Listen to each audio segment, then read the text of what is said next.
नमस्कार दोस्तों, स्वागत है हमारे एजुकेशनल प्लेटफॉर्म एग्जाम गंगा में। आज की इंग्लिश की क्लास में हम शुरू करने जा रहे हैं इडियम्स एंड फ्रेजेस, जिसको हम हिंदी में मुहावरे भी कहते हैं। तो इडियम्स एंड फ्रेजेस ये एग्ज़ाम के हिसाब से बहुत ही इंपॉर्टेंट है, क्योंकि हर एग्ज़ाम में कम से कम नहीं 2 तो आते ही आते हैं। तो 2 नंबर बहुत इंपॉर्टेंट होते हैं कंपटीशन में।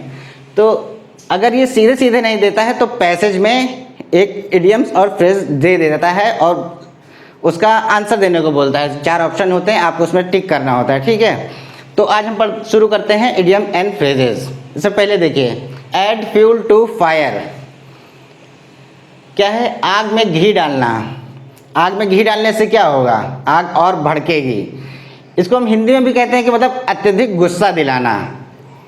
जैसे आपके पेरेंट्स हैं, पापा हैं, आपसे नाराज़ हैं, तो इतने में क्या हुआ, छोटा भाई आके थोड़ा और चुगली कर दिया आपके बारे में, तो क्या होगा? उनका गुस्सा और बढ़ जाएगा। तो उसने क्या किया? आग में घी डालने का काम किया, फिर आपकी पिटाई हो जाएगी, ठीक है। तो ऐड फ्यूल टू फायर मतलब आग में घी डालना। इसका क्या मतलब हुआ? तो मेक मैटर वर्स मतलब जो चीज़ है उसको और भी खराब कर देना, बिगाड़ देना। टू मेक मैटर वर्स, ठीक है। दूसरा देखिए, N arm chair job. Arm chair job, chair में आर्म लगी है तो क्या हाथ रख के हम लोग बैठ सकते हैं, ठीक है। और जॉब मतलब नौकरी, ऐसी नौकरी जो बिल्कुल आसान हो, जिसमें हाथ रख के बस बैठना ही है। और क्या हो? अच्छी आय हो, मतलब बैठे बैठे ही अच्छी आय होने लगे, तो उसको क्या कहते हैं? N arm chair job. Good income job with high comfort. जैसे आजकल सरकारी नौकरी जो होती है वो एक एन आर्म चेयर जॉब ही है, तभी तो सब लोग उसके पीछे पागल रहते हैं। मतलब आराम से बैठिए, आय आती रहेगी, उसको खर्च करते रहेंगे, ठीक है। अब तीसरा, एन एक्स टू ग्राइंड।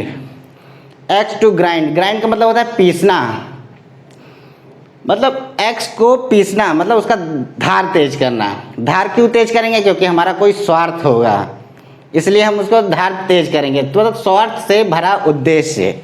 जैसे जब कोई ज़्यादा मक्खन लगाने लगे ना, मतलब ज़रूरत से ज़्यादा, तो समझ लीजिए क्या कि उसके पास एन एक्स टू ग्राइंड मतलब उसका कोई स्वार्थ है जो मक्खन लगा रहा है वो, ठीक। Something done for selfish reason मतलब किसी कारण से वो आपको मक्खन लगा रहा है क्योंकि वो अपना स्वार्थ सिद्ध करना चाहता है, ठीक है।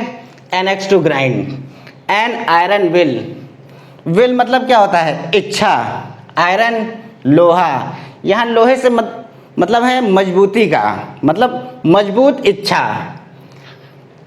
इसको हम क्या कहते हैं? दृढ़ इच्छा शक्ति। And strong will power.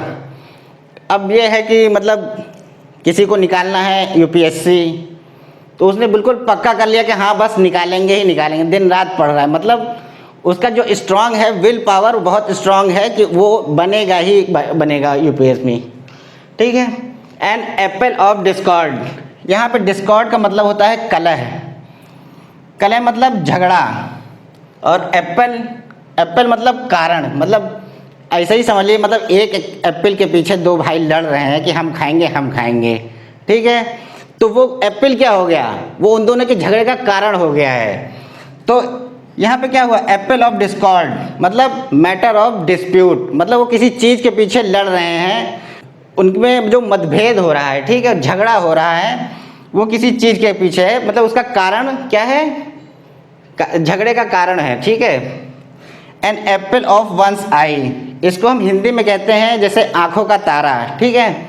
ये अंग्रेज लोग एप्पल से कुछ ज़्यादा ही प्यार करते हैं, हर जगह एप्पल लगा देते हैं। एप्पल ऑफ वंस आई मतलब आँख का तारा, मतलब दुलारा, बहुत प्यारा। मतलब जैसे जो बच्चे होते हैं वो अपने माँ बाप की आंखों के तारे होते हैं, ठीक है। तो क्या होते हैं? एप्पल ऑफ वंस आई, बहुत प्यारे होते हैं, मतलब वेरी लवेबल डियरेस्ट वन। सबसे ज़्यादा प्यार जो होते हैं माँ बाप ही करते हैं बच्चों से, बाकी और कोई नहीं करता है। एट डैगर्स ड्रॉन मतलब डैगर्स ड्रॉन मतलब निकालना। जैसे हम लोग कहते नहीं हैं, 2 लोगों के बीच में झगड़ा हो गया, बहुत साल हो गए, कहते हैं कि भाई उन दोनों की तलवारें हमेशा खिंची रहती हैं। तलवारें खींची होने का मतलब जहाँ देखेंगे वह एक दूसरे को बस झगड़ा चालू हो जाएगा। तो इसका मतलब होता है कट्टर दुश्मनी होना, मतलब जहाँ देखेंगे तलवारें निकल जाएंगी। कट्टर दुश्मनी होना। टू हैव बिटर एनमिटी बहुत ही कट्टर दुश्मनी होना। एट वंस फिंगर्स एंड्स पूर्ण जानकारी होना। To have complete knowledge. अब जैसे एग्ज़ाम में गए भाई दोस्त, एक ने कहने लगा कि मैथ का एग्ज़ाम है, कहने लगा कि भाई फार्मूला आते हैं, एक ने कहा नहीं आते हैं, दूसरे ने क्या कहा, मेरी उंगलियों पे हैं, एट माई फिंगर्स टिप, ठीक है, एट वन फिंगर्स एंड्स, मतलब उसको पूरी जानकारी है, सारे फॉर्मूले उसको याद हैं, उसको पूरी नॉलेज है, ठीक है। एट सिक्सेस एंड सेवन्स, अस्त व्यस्त, इन डिसऑर्डर, जैसे हॉस्टल में लड़के रहते हैं, उनका कमरा पूरा बिखरा हुआ होता है, कभी हॉस्टल जाएंगे या जा चुके होंगे तो आप जानते होंगे, तो उनका जो कमरा होता है पूरा अस्त व्यस्त होता है, तो इसको क्या कहते हैं, एट सिक्सेस एंड सेवन्स।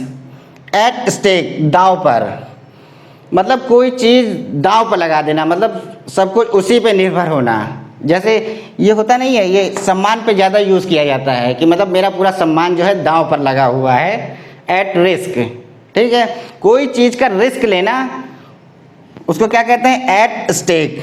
तो ये आज के हमारे 10 इडियम्स एंड फ्रेजेस हैं, आगे हम और भी इडियम्स एंड फ्रेजेस आपको बताएंगे, तब तक के लिए हमारे साथ बने रहिए। अगर आपको हमारा कंटेंट पसंद आया तो हमारे वीडियो को लाइक कीजिए, हमारे चैनल को सब्सक्राइब कीजिए और शेयर कीजिए। मिलते हैं नेक्स्ट वीडियो में, तब तक के लिए थैंक यू।